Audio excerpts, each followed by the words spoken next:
नमस्कार, सत श्री अकाल, खंबागणी, राम राम साहब, वणक्कम। आप सभी का ऑल्टरनेट मीडिया में फिर से स्वागत है। आज पहली बार for the first time we have PVR Narasimha Rao sir with us. PVR Narasimha Rao is now known to almost all the nationals as astrologer because they have been following his channel, they've been following his predictions very closely. And let me tell a little bit about sir. He is an IITian from Madras. He has done his masters from Rice University, Houston. Sir has also got awards in Sanskrit Bhasha Kovida and Sanskrit Bhasha Visharada. Sir tends to combine the Sanskrit knowledge and scientific tempers while researching into the teachings of the rishis. So he not only has a flair for Sanskrit and the ancient aspects, but also he combines this with the current scientific tempers that we see. So a unique blend, a unique combination of the two worlds, the ancient and the modern, I would say. A very warm welcome on the show, sir. Thank you, Gayatri ji, and namaskar to you and namaskar to your audiences. Sir, today, a genuine thing comes for the astrologers. How did you, first of all, take, like, you were from a science background, an IITian, and then you shifted away to astrology? What happened actually? I didn't really shift away. I also added that because my main profession is not astrology. I'm still an engineering manager in US. So I combine both basically. I didn't really shift away. And as far as somebody with a scientific temper approaching astrology is concerned, I started learning astrology at a very young age from my father, who was a very good astrologer. So I started at a young age, but when I was at IIT, I actually, for a while, I thought this is all nonsense. This does not make sense. Because just look at it logically. We know that there are a lot of twins and triplets who are born like 2-3 minutes apart. They probably have the same Rasi Kundali. But the thing is, and probably even Navamsi Kundali, but they don't necessarily have the same lives. So I said, well, it doesn't have enough degrees of freedom. It's just nonsense. But the thing is, later, I discovered Parashar Maharshi's teachings in Brihad Parashar Hora Shastram, which is basically the best text we have in astrology, in Indian astrology.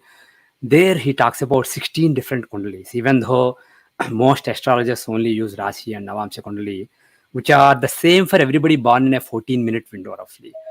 But if you look at all the parameters that Parashar Maharshi taught, then I realized there are enough degrees of freedom.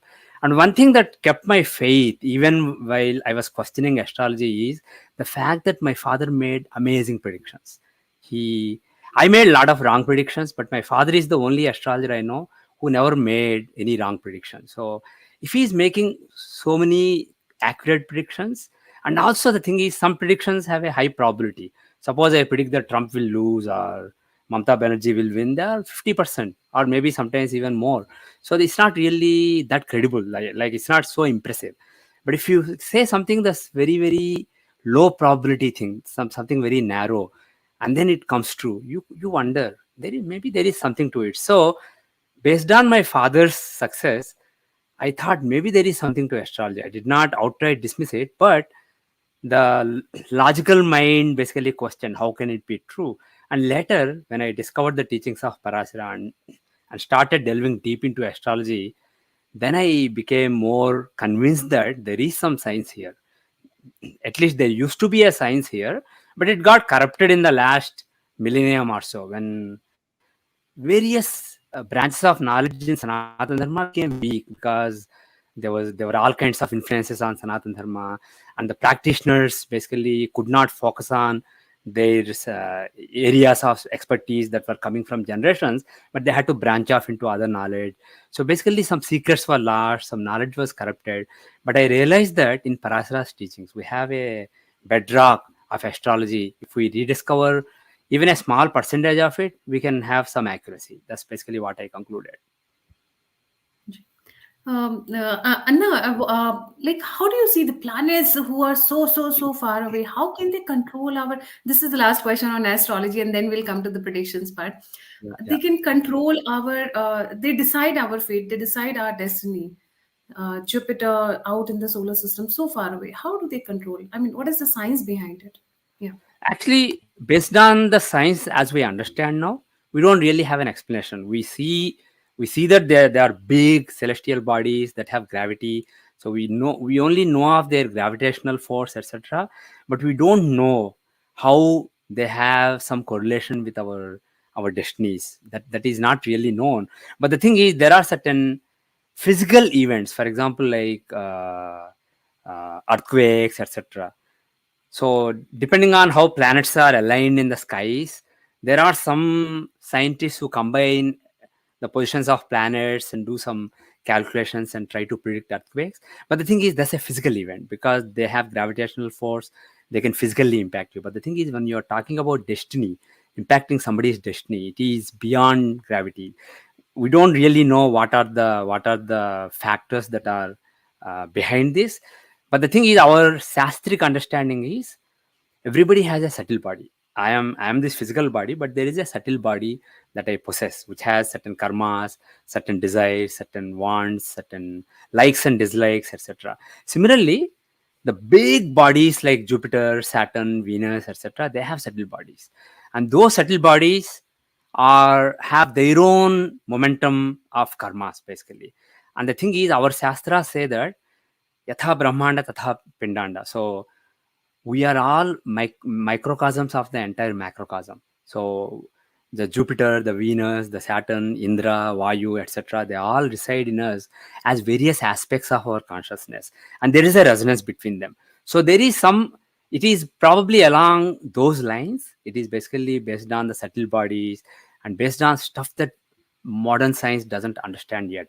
So I don't want to try to explain it, but the thing is, what we know statistically is that there is some correlation between the planets in the skies and our destinies. Maybe some kind of light or energy sources or elements that we possess, some kind of attraction. Yes, There that's are very some interesting. theories based on because we contain various elements in our bodies that came from various planets in the past. So there are some theories, but again, nothing is really proven. Nothing is really But proven. all As you we said, know is that there are, practically speaking, there are some statistical correlations we can observe. right, right. So, Anna, moving on to the first part of our talk, and that is with respect to Modi ji. Recently, we have seen a lot of attacks on Modi ji. Some have been breach of security in the name of breach of security, in the name of somebody's throwing mobiles or things like that. They have increased recently. Do we see in coming years some serious threat to his life? I actually don't think that his life is in danger, but at the same time, uh, the current year there is a Guru Chandal Yoga. Guru and Rahu are together in Aries, which is the 12th house in India's chart. So there will be, and the thing is, if you look at it practically, Modi ji has been in power for 2 terms, and next year elections will be, if he is re-elected, it will be his third term. So if somebody is elected 2 terms and he is a favorite to win the third term, that's basically the end of his opposition. So really, there will be a last ditch effort, an all out effort to get rid of Modi ji this year. And the fact that there is a Guru Chandal Yoga in the 12th house in India's chart, 6th house is known enemies, so enemies that you can see, but 12th house is hidden enemies who basically fight from your back, fight behind you without being seen. So there will be a confluence of various forces, some covert foreign forces and some local forces, politicians, influencers, actors, sports people, journalists, various people who don't want Modi ji to continue or BJP to continue in the government. They will all collude, and there will be a big effort, and like I said, all out last ditch effort to make sure that Modi ji doesn't win in 2024. And the elections that we had in Karnataka, the big win that Congress party had and the big setback to the BJP, it can be a big boost to their efforts. But one thing I predicted and expect over the next few months is there'll be a huge effort, and there'll be a narrative that will be painted as Modi ji is now falling. His charisma is getting over, and He's an anti-Muslim. He's a Hindu fanatic, and they will also try to project Rahul Gandhi as a symbol of love, as a symbol of optimism, a hopeful future for the country. Whereas Modi, he's the negative force. He's the anti-Muslim Hindu fanatic. He's basically divisive. He's dividing the country. So that narrative will be pushed in the coming months, and this will have support from various foreign entities, as well as there are enough people within the country, enough journalists and opinion makers within the country who will go along, and there will be this will be a concerted effort. All the forces will combine hands. When somebody tweets something, somebody else will say something else, and when somebody says something on TV, somebody else will say something else. So it will be a combined effort by various forces to paint a narrative against Modi ji. And unfortunately, even the if you look at the right wing and especially the Hindutva forces within India, they will be unhappy because Modi ji, if you look at facts, if you look at evidence, he's not really doing a lot for Hindus. He's governing as a centrist. He's not really governing as a right winger. He's governing as a centrist, and his focus is helping everybody. His focus is progress for the country. His focus is roads, hospitals, education, healthcare, etc. So he's not really like freeing temples. If you look at India's colonial history, there are a lot of draconian laws that only temples are subjected to. So Hindu forces are really very upset about it. So Modi ji will have to balance these two sides. One is people who like him but who are really falling apart, who are thinking that he's not really standing for what he promised them or what they think is the right thing to do. At the same time, the other side, even though he's not really doing anything against Muslims or anything big for the Hindus, they will paint him as this anti-Muslim Hindu fanatic. And unfortunately, they kind of sleepwalked into it with this Bajrang Dal controversy when the Congress manifesto talked about banning Bajrang Dal. It's a good point, but the thing is the way it was overemphasized. This will give an opening to the opposition forces to paint Modi as, even though he has focused on progress all these years, going into 2024, because if they talk about his record, they can't really show anything negative, because when the whole world is struggling, India is actually doing relatively better than the rest of the world. So if you look at 2014 and now, India has made a lot of progress. So the way they can defeat Modi ji is by focusing on religion and dividing people and making sure that their vote banks will vote for them, because Hindus will never vote based on, okay, he's a pro Hindu guy, so let's vote for him, because there are all issues that they care about, employment, this, that, etc. So they will try to consolidate their vote bank and also paint Modi as a religious guy, a guy who basically is dividing based on religion.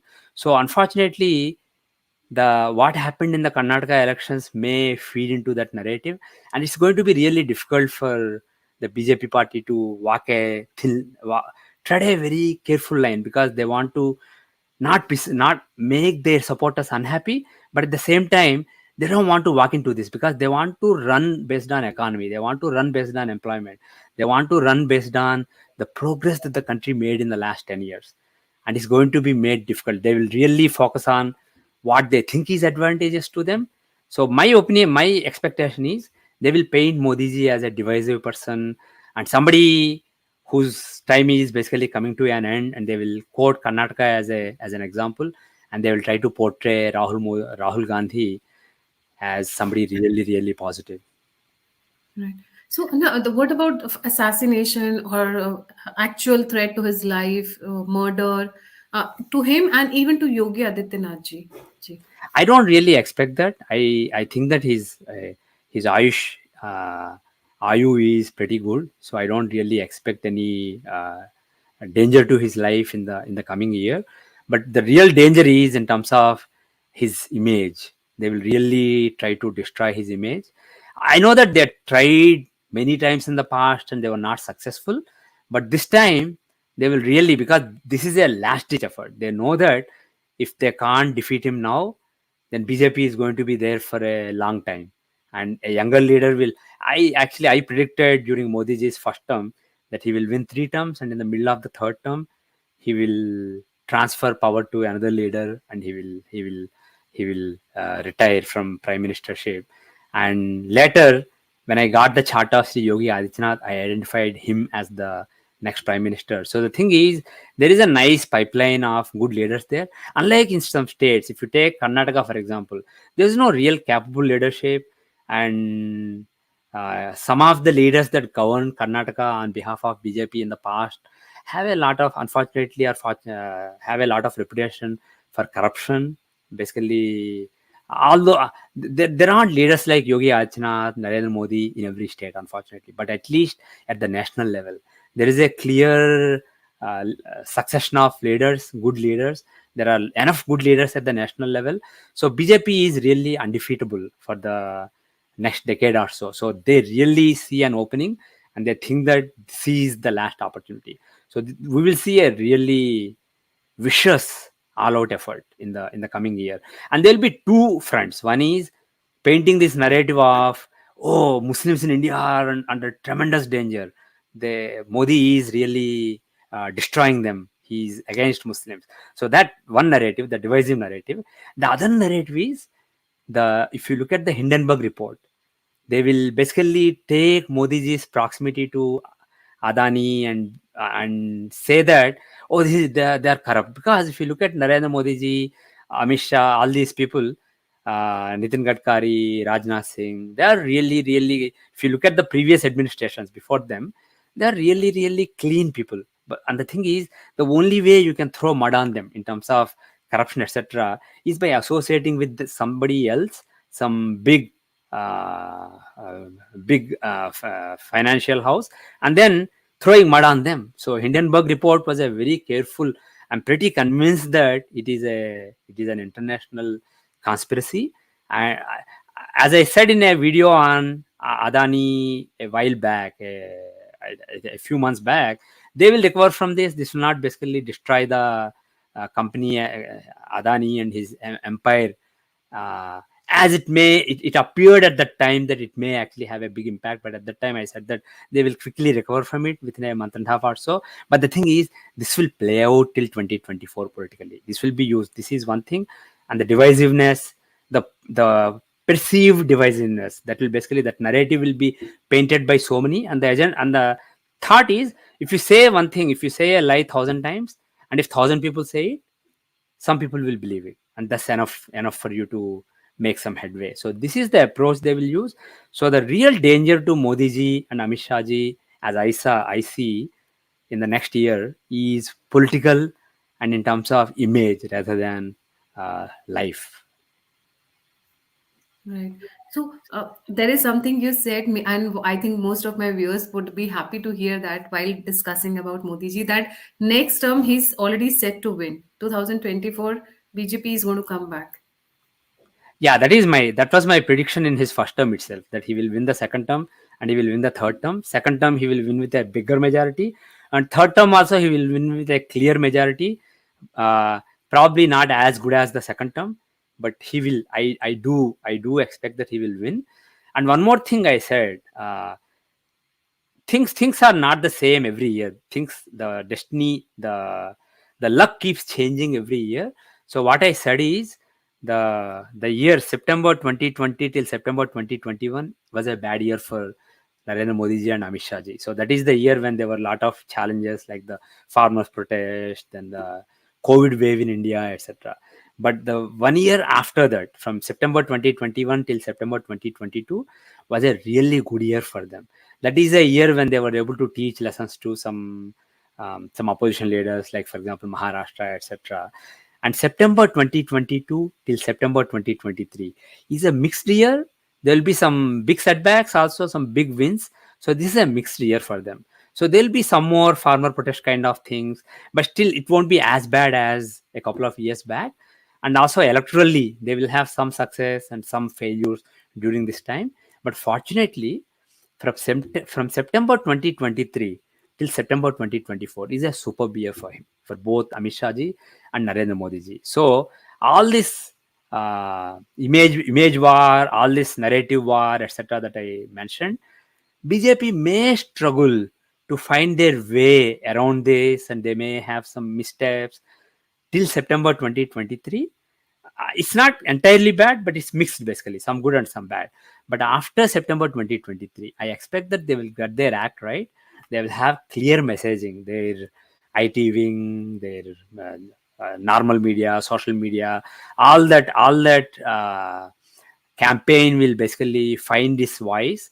They will have clear messaging, and also I think some of their opponents will be in serious trouble by then. There will be bad news about them. So overall, a confluence of various developments will ensure that there will be momentum will start to develop for them from September 2023.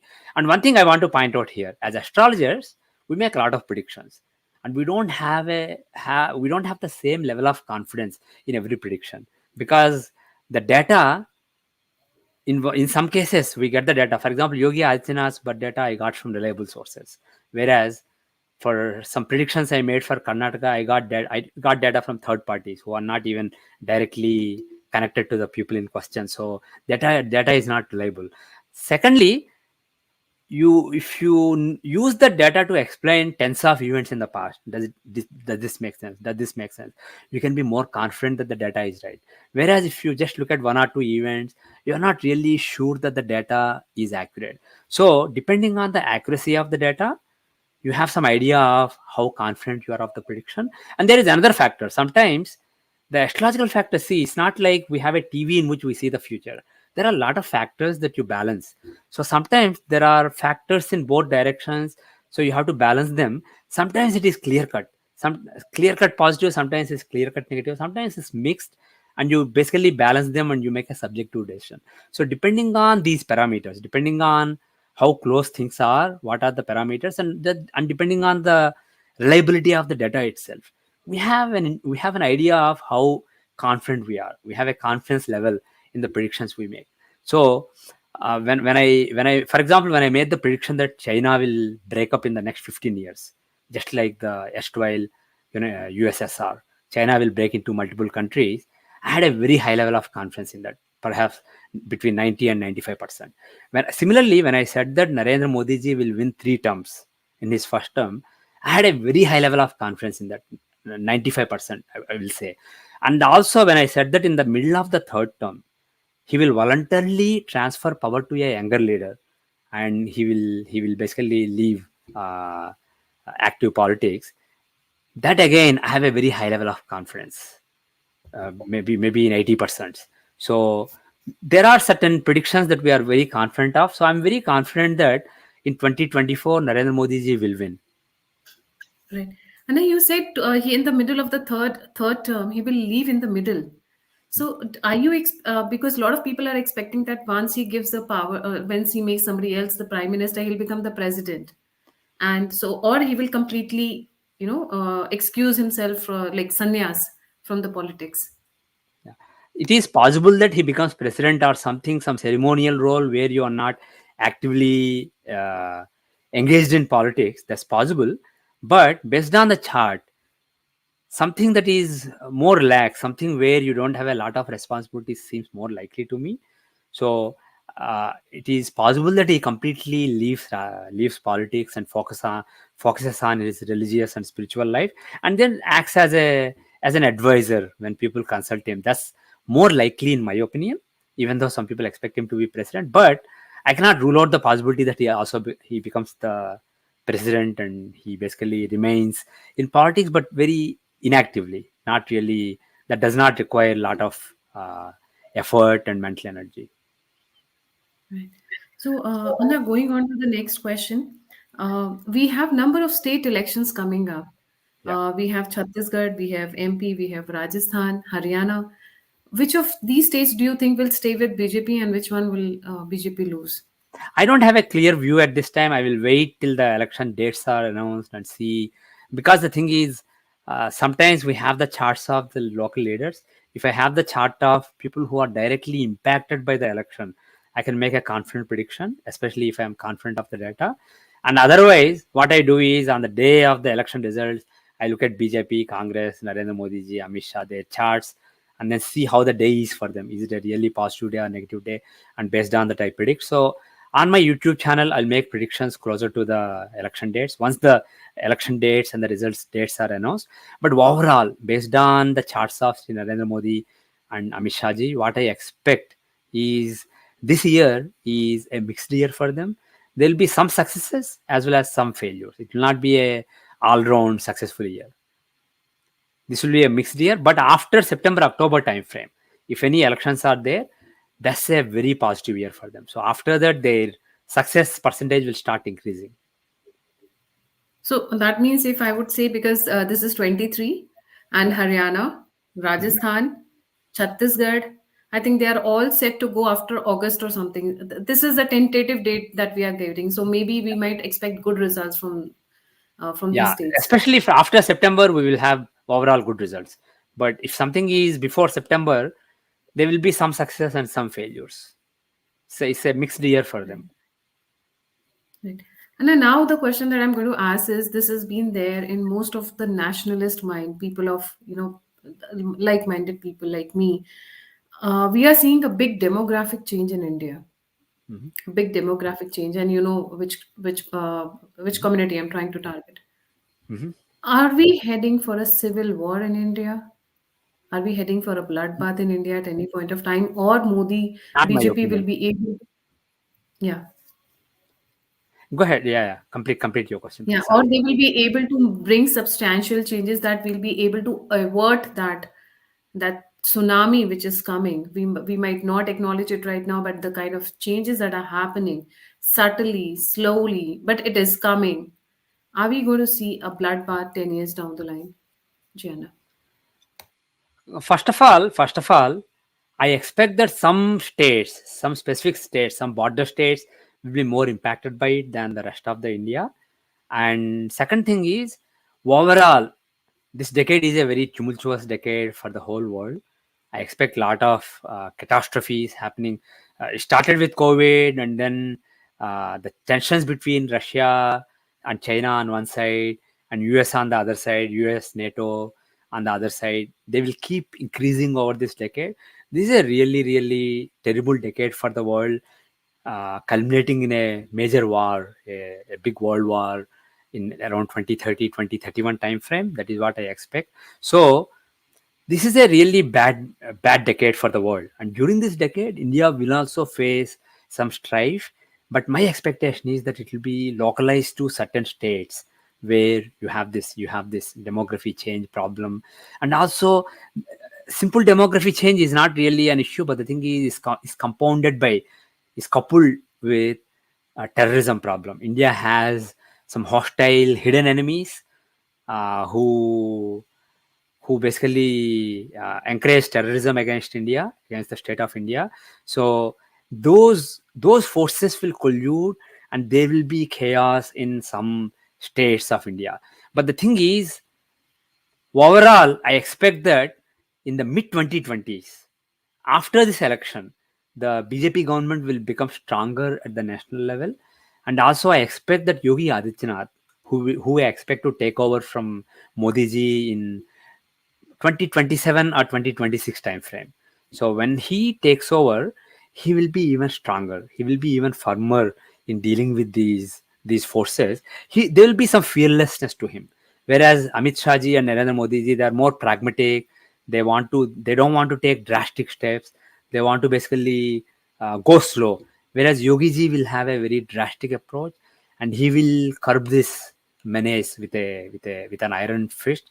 So I don't expect a civil war across India, but that kind of circumstances may develop in some parts of India, some states of India. That cannot be ruled out in this decade. So, which states do you look at? Like, from what I understand, I see Kerala, one of them, Bengal. Which other states, Anna, you look at Some in that? northeastern states in the northeast part of India, there is possibility of some trouble and some uh, terrorist forces coupled with the changes in demography creating big problems in some northeastern states of India. And like you said, Bengal and Kerala also have a potential. But the thing is, across much of India, I don't really see a major problem. There may be some pockets where this is an issue, but I think this will be handled well. And also the forces of terrorism, they will be handled very capably in the coming years. Right. So, Anna, coming on to the next question because that is my favorite. People say that a lot of civilizations have come and gone by. Hmm? They quote Rome, they quote Greece, they quote Egyptian civilization. What is the future for Hindu civilization, our civilization? Yeah. My expectation is that this century will belong to India. It is slowly, India is slowly rising after 1,000 years of oppression. First by the uh, colonialism from Islamists, from the Middle Eastern invaders, and then colonialism from the European invaders. So India was oppressed. India's heritage, India's culture, India's Sanatan Dharma were suppressed for about a millennium. So after a millennium of suppression, my expectation is that it is time for India to rise. And the analogy that I give is the US of today is similar to UK of 1940s. If you look at 1940s, UK was unquestioned numero uno of the world. They were the top country of the world, and then Germany seemed like they will overtake UK. But the thing is, they became too aggressive, and they basically they got into wars and they destroyed themselves. Similarly, I see China and Russia as the new Germany and Italy. What Germany and Italy were in 1940s, 1930s, and 1940s, I see China and Russia of today as that, and US of today as the UK. So just like UK, while taking on Germany, became like it is still a powerful country, but it's not the number one country anymore. US became that number one country. Similarly, over the next decade or decade and a half, I expect that US power will slowly wane. Some of it under this tension with China and Russia and these wars that they fuel and they basically cannot sustain. And finally, they will have to fight a major war. So it's war is one thing, and the other thing is when the time for fall comes, there'll be political chaos within the country. So constant fights between the Republicans and Democrats, and constant change of power between the parties, and no clear direction for the next decade and a half will weaken US. So in my opinion, US, even though it is inconceivable now, will become like the number two power in the world, like UK in 1950s, 1940s, 1950s, and I see actually India as the next superpower. Indian economy will keep increasing over the coming decade, and India will, in terms of defense and technology, also India will develop their power abilities and powers over the next decade or decade and a half. But one thing is, major wars like World War II changed the equation in the world. The geopolitical equations are changed by these disruptive events like world wars. So when a war happens in 2030, 2031, before that India will be on the right trajectory. And at the end of the war, even though India will also suffer, India will end up being the new number one in the world. And I expect that India, the ancient civilization of India, is not going down, but after being suppressed for a millennium, it is time for them to rise again. Phoenix rising from Rising from ashes. ash, Yeah. Right. rising from And the ashes. thing is, you need right leadership for that. And I believe that Modi ji, even though some people may think that he's too moderate, he's a centrist, he's not really doing justice to Hindutva. The thing is, I think he was the right person for the time. So whatever momentum he has created, that will be taken further by Yogi Adityanath. And at that time, there'll be the forces will develop, international forces will develop in such a way that world will have to accept India's desires, India's aspirations, India's own calculus internally. For example, now everybody will lecture India on being inclusive, that even though India is inclusive, they will say, "Oh, you're being divisive." So you have all this propaganda, but at that time, everybody will have their own headaches. US will be really neck deep in cyber war, commercial war, etc., with China, Russia, and US will be waning, and China will have bitten too much. They will have bitten more than what they can chew. So China will be in trouble. So people will not put too much pressure on India, and India will be able to do what is right, what is good for India's growth. So I think especially the mid 2020s, but more importantly the late 2020s, is a time when India can really start roaring. But the thing is, one thing I keep mentioning in my YouTube channel, also my social media, is Indian leaders have to do the right things over the next decade.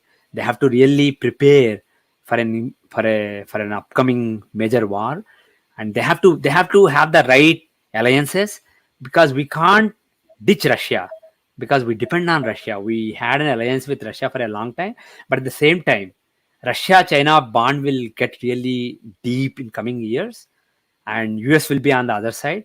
So, and China will never be friendly to India, even though we have the BRICS alliance, the commercial alliance.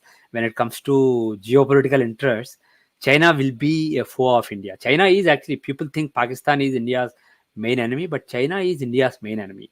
Pakistan doesn't really matter at all. They will decay on their own. So China, when it comes to China versus India, Russia may support India to some extent now, but 5 6 years down the road, as this war, the world war that I'm talking about, starts to take a clearer shape, Russia will have to ditch India. So I expect that in the 2030-2031 war, India will actually be on the side of US Quad and NATO, whereas China, Russia, Iran, North Korea, they will be on the other side. So India will have to do a very fine job of technological independence, defense independence, and also developing the alliances with US and making them stronger, and basically being able to have a say instead of US dictating all the terms. Leverage whatever advantage they have now, so that they become more independent in the relationship with US, and also have cyber capabilities, because the next war will have a lot of cyber elements, a lot of artificial intelligence elements. So India will have to develop those abilities in the coming decade, in the coming 8 years or so. So I hope that Indian leadership, we have the right leadership and the right people around them advising them, but they really need to put emphasis on this and take this seriously and prepare for 2030. Like, and now you're mentioning war. Are we looking at nuclear war, the physical war that used to be at one point of time, or it is just like we have economic warfare, even that is going on right now, like when we speak. So, what kind of war are we looking at in I'm 2030? not 100% sure. I will basically define my understanding as we get closer to 2030. But the thing is, I do expect a significant loss of life. So I do expect that there'll be a conventional war aspect also. But the thing is, that will be one aspect. There will be other cyber aspects, artificial intelligence aspects, basically infrastructure aspects, destroying the infrastructure using technology. That aspect will be there, and of course commerce will be there, but that will be leading up to the war. During there'll be a huge economic war between these two axes in the coming decade, and reaching a peak in late 2020s and leading to this final war. But I do think that there will be conventional war aspect also to it, and most likely But we are period not in looking. late 2020 or 2030. But we are not looking at nuclear attacks like U.S. bombed I Hiroshima, don't know Nagasaki. for sure. I can't. I have to, because we don't really have a lot of nuclear wars. We don't. We have to extrapolate the principles we know. What I can tell is that is a time when there will be big clashes between big powers in the world, and there will be a big loss of life. That is basically what I can say. And specifically whether there will be nuclear weapons used, etc., we have to extrapolate the teachings that we have available to us, and we have to do more study and research. So I don't want to make a call on that at this point of time. Yeah. So, will we be coming winners out of this war, since this is there'll be wars, Russia, China on one side, India, USA on the other side. So, who do you see winning, or it's going to be Oh, losses on both sides? I expect that after the war, Russia will be really weakened and China will be weakened, and as a result of the losses in the war, they will break. There will be internal rebellion, and China will break into multiple countries. So those powers will basically weaken, and North Korea, Iran, they will all become weak. And India, US, Israel, Quad, NATO, this axis, I expect that this axis will be the strongest, and I expect that India will be a major superpower. India and also Israel. They will be uh, big powers going forward, and US will also be a big power, just like UK was after the war. After the World War II, US and Russia, US and USSR were the new number one countries, and then UK became a number two country, and that's what I expect will happen to US, whereas India will be a top country. But at the same time, if you look at it, at that time, it took a while for India, US to really establish itself as numero uno in the world. It took a couple of decades. Similarly, it will take a while. India's economy will really become strong by the end of the war, and in mid 2030s, India will become a strong country. But for India to be acknowledged as the numero uno country, as the number one country of the world, like US was in 1960s, that will take a decade or so. So probably around 1940 or so, India will be seen as the clear leader in the world. Right. Last question, Anna. What about Pakistan and the Pakistan occupied Jammu and Kashmir? It's going to, any point of time, it's going to merge in India, or it's just going to stay away as a, as it is right now? I expect that I predicted a while back that Pakistan has a really terrible decade. This decade is very problematic for Pakistan. So problems will keep compounding. When it seems like they came out of one problem, another problem will come. So it is a really bad time for Pakistan, and particularly I think 2026 to 2031 is nightmarish time for Pakistan.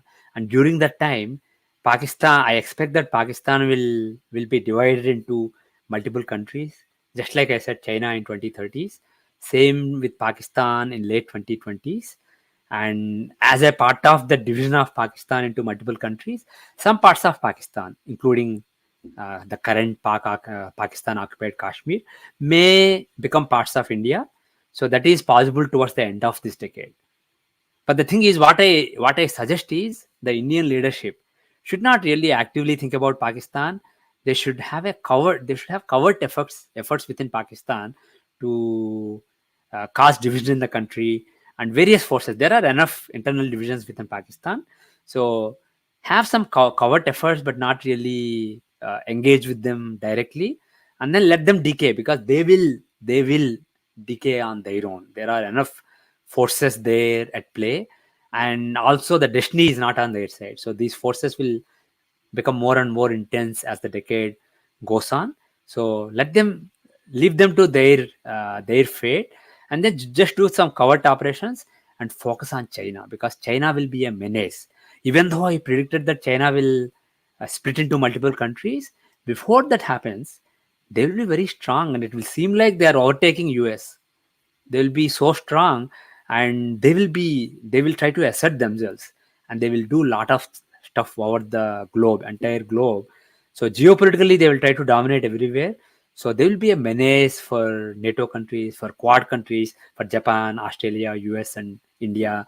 So they are a big problem for India. Also, they will try to take over India's neighborhood and try to establish themselves in India's neighborhood. So India has to take China seriously and and China is way ahead of India right now. So India has to develop technological capabilities, defense capabilities, and use US to some extent as a part of it. US and NATO countries like France, UK, etc. as a part of that. The thing is, India is becoming an economic superpower, and they have to leverage that.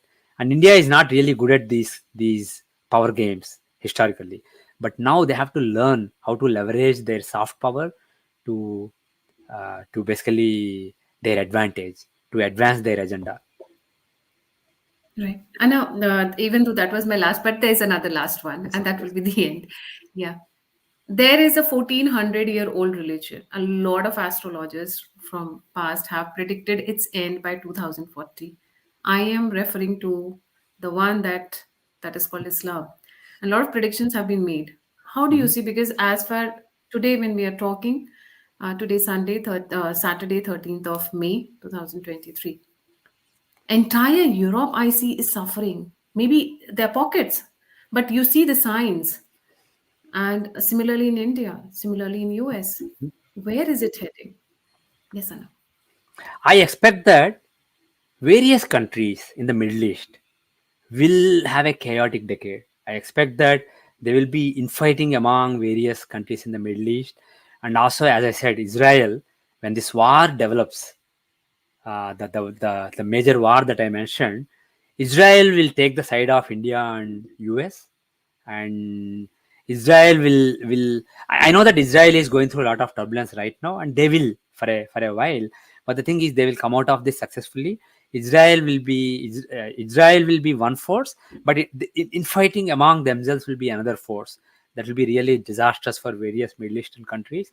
So I expect that various Middle Eastern countries will really weaken, and also in some countries where Abrahamic religions are strong, especially in the Middle East, there will be increase. There will be a rise in atheism, rise in agnosticism, rise in logical thinking, rational thinking. So that I expect over the next decade and a half or so.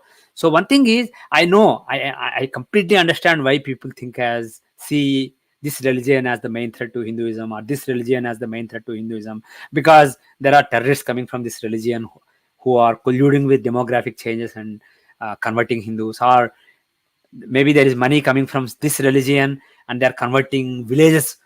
Whole villages in South India are being converted right now to Christianity. So some people may see some other religions as the main threats to Hinduism, but the way I see it, that is currently, that is in the short term, but over the next 2 decades, atheism is the main threat to all religions. World will become, the scientific thinking will become more and more prominent across the world, even in countries where they blindly follow the teachings of somebody said it so it is true, that kind of religions. Even in parts dominated by those religions now, there will be rise in atheism and rise in rational thinking. And actually, even now, if you look under the hood, there is rise in those forces. But the thing is, they keep quiet, because if they start speaking, their heads will be cut off. Because unlike in India, unlike Hinduism, Buddhism, etc., not all religions encourage questioning. So people just keep quiet. But the thing is, once that reaches a critical mass, that will be difficult to suppress. And then once that reaches a critical mass and starts questioning, more and more people will be convinced, because people are not stupid by inherent nature. When everybody around you is saying you must do this, there is the sheep mentality.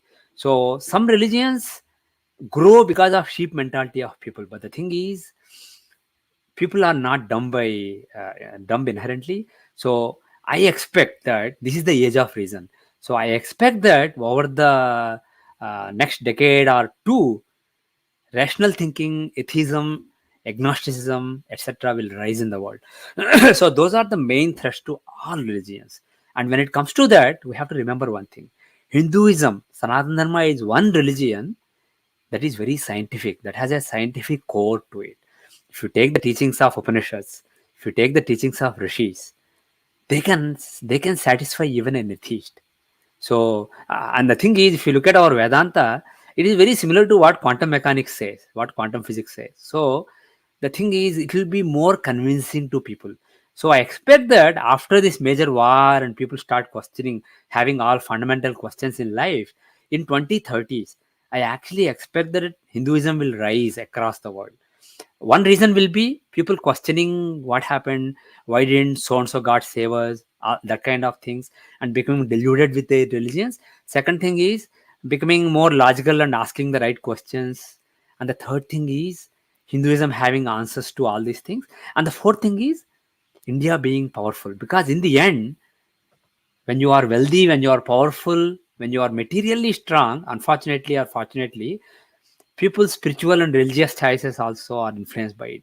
For example, in the last 100 or 200 years, many Indians may have questioned, well, if Hinduism is good and gods are so powerful, why is India suffering? So I know many people who are thinking along those lines, but the thing is that will be answered when the geopolitical change that I am expecting takes place. So that will be another factor. So all these factors will combine to make it to make Hinduism or Sanatan Dharma more acceptable across the world. Right now, in much of the world it is ridiculed as a very backward Pagan. religion, etc. But people will start seeing the wisdom of it.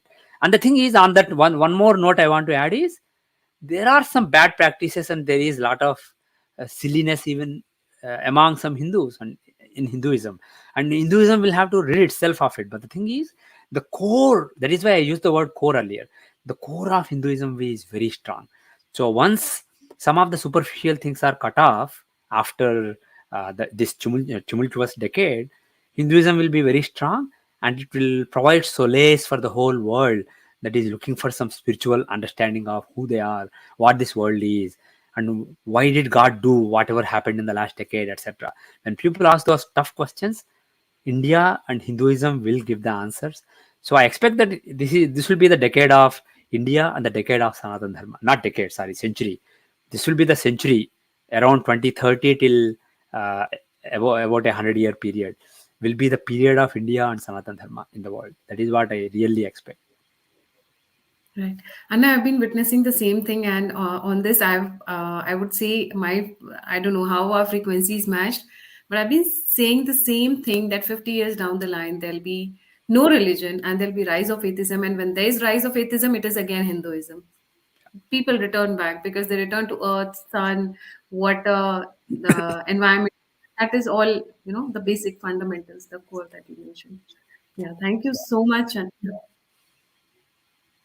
you wanted to say, Anna, something? No, I just wanted, yeah, I agree with you. The thing is, I expect that after 2032 or so, all these questions will become more common and people basically shunning various religions and religious practices will increase. And at that time, Hinduism, the core of Hinduism, the Vedanta, etc., will have satisfactory answers to questions. And also, India will be increasing its influence in the world. So people will embrace some of the Sanatan Dharmic concepts at that time.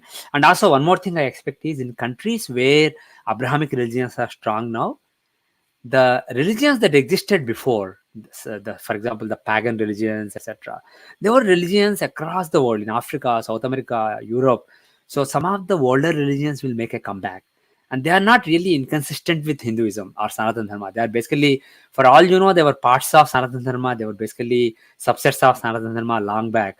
So they will make a comeback in 2040s and 2050s across the world. That is what I expect. And it is not a bad idea for Hindus, instead of fighting the religions that they think are against them, increase the older religions there, encourage them, encourage atheism, encourage rationality, etc. Because that is what will defeat the religions that are currently against Hinduism in India. Right. I see a similar trend even in Africa. Now, I stay in Africa. I've seen here, despite the people, because of money and at times force, they have converted to Christianity. Mhm. And you see the same thing in Somalia, and they're, out of force or greed, they have converted. But then they have not left their original tribal practices. Now, who were Mhm. tribes? They were Yeah. Hindus only, Yeah. are only subset, as you said. I expect that So, these things will make a comeback, and we should actively encourage it, because practitioners of certain religions, they want to ridicule Hinduism. They want to basically put down our gods, and they want to basically convert us and see it as a show of their strength.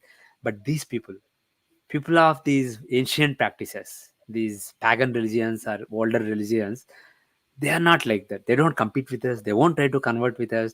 They can live in harmony with us. And as a matter of fact, even within Sanatana Dharma, you have so many gods, and you have local devatas. Apart from the standard devatas, you go to villages in South India, North India, you have various local devatas. So what they practice is not inconsistent with Sanatana Dharma.